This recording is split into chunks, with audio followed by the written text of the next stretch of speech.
திருவாரூர் தேரை எப்படி திருப்புவாங்கன்னு சொல்லி உங்களுக்கு தெரியுமா? தேரை திருப்புறதே ஒரு திருவிழா போல இருக்கும். அவ்வளோ ஆட்டம் பாட்டமும் கஷ்டமும் அதுல இருக்குங்க. 350 டன் எடை கொண்ட இந்த திருவாரூர் தேரை மொத்தம் 4 இடத்துல திருப்பணும். தேரை திருப்ப வேண்டிய இடத்துல முன்னாடியே மார்க் போட்டிருப்பாங்க. அங்க ஃபர்ஸ்ட் தேரை நிறுத்திடுவாங்க. தேரை திருப்புறதுக்காண்டி பயங்கரமான இரும்பு பலகைகள் நிறைய இருக்கும். தேரோட 2 மின் சக்கரங்கள் பின் சக்கரத்தில இருந்து கரெக்டா மையம் வச்சு அதோட மார்க்குகளை குறிச்சிடுவாங்க.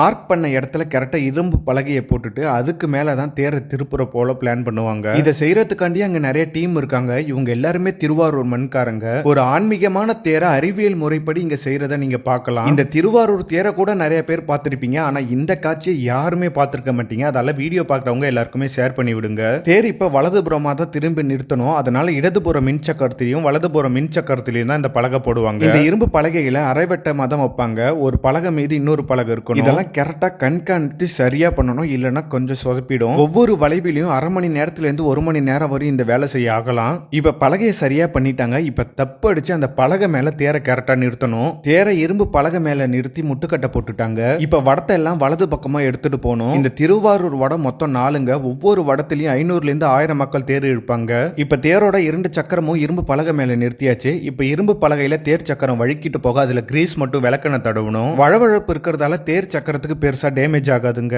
தேரோட ஒரு வடத்தை மட்டும் அங்க உள்ள புல்ட்ரோசர்ல இணைச்சிடுவாங்க. இப்ப கிரீஸ் விளக்கெண்ணெல்லாம் கரெக்டா தடவியாச்சு. இப்ப தேரை திருப்ப வேண்டியதுதான். ஆயிரக்கணக்கான மக்களும் சக்தி வாய்ந்த புல்டோசரும் ஒரு சேர தேரை இழுப்பாங்க. அரூரா தியாகேசானுங்கிற சத்தம் எழுப்ப தேர் அழகா வளைஞ்சு வரும் பாருங்க.